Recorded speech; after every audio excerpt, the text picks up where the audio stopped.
Hey everybody, welcome back to the channel. So, there's a couple things that I wanted to talk to everybody about because I'm kind of frustrated about them. And it's about owning business as well. In my situation, I have multiple businesses, but one business in particular has some legal issues. Now, I'm going to clarify. They're not legal issues with things that I've done.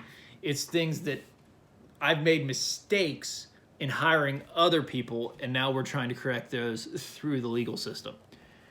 Now, owning businesses and a business in general is very stressful at times. And there's a lot of stuff, headaches that we go through constantly. We own a real estate business, owns rental properties and does construction and stuff. And with tenants, there's headaches. With construction, there's headaches. With customers, there's headaches. We also own an ultrasound business, whole other set of headaches. But by far, aside from mountains of paperwork that you just have to spend hours doing, taxes and all that other stuff, the biggest headache is when someone screws you over. And the process in which you have to do to get unscrewed by these people. And how broken our legal system is. And I'm telling you right now, it pisses me off. We got thousands of dollars stolen from us, from a contractor, on a deposit, on a job he was supposed to do. Now, backtrack. I should have taken my gut feeling seriously. I should have done what I've done with all my other contractors and got references and talked to people and done some serious homework on this individual. Unfortunately, at the time, I didn't. That was my mistake. And I'm telling everyone out there, don't just hire somebody because you might be in a bind, which we were, and we had a short time frame we needed to correct this issue. But don't just hire someone because they show up. Essentially, that's what we did. We couldn't get anybody to show up. We were in tight squeeze. We needed the work done. This guy showed up to give us a quote and take our money.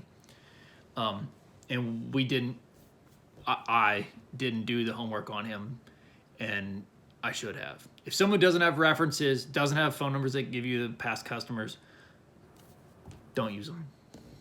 Don't use them. If someone doesn't have other people that are able to back them up, don't use them. And I've done that with all my other contractors, but I was in a bind, so I just used this guy. And I have contractors I work with regularly that I have no problems with. So, proceeding on. Individual stole several $1,000s from us. From the deposit. Never showed up to do the work. Just disappeared. A whole bunch of other stuff happened in the process of trying to get him to show up here. Finally got to the point, we said, you're done, give us our money back. Now this initially started in September of 2019. It's 2021. I've spent thousands in legal fees. I haven't seen a dime back. This man's completely ignoring the whole process. Doesn't show up to court.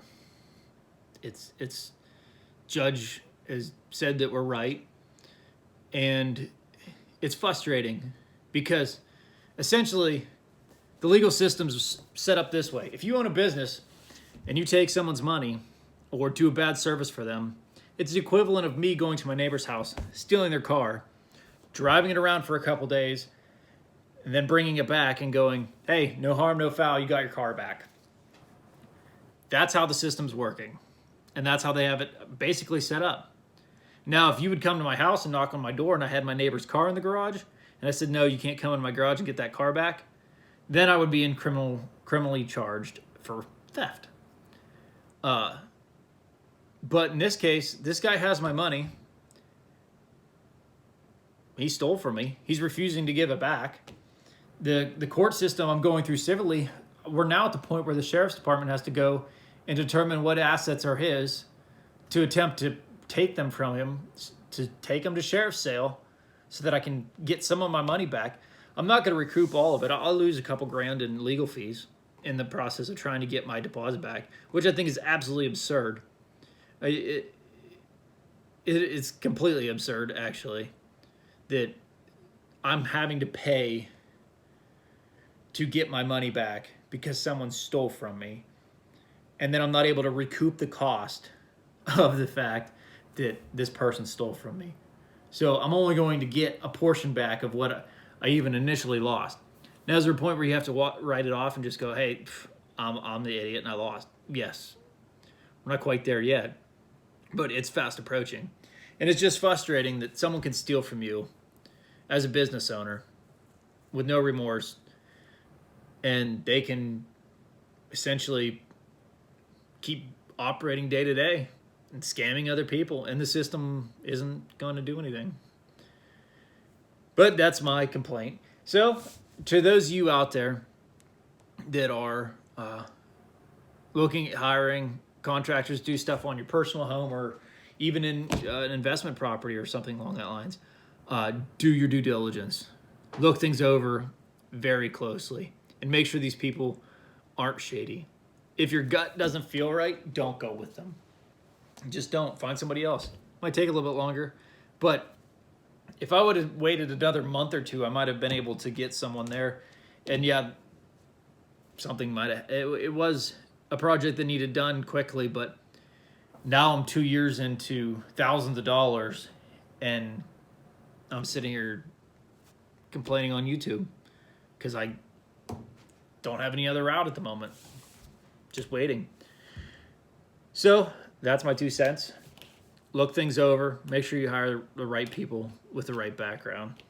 And everybody else, have a good day. Appreciate you for watching. Subscribe to the channel.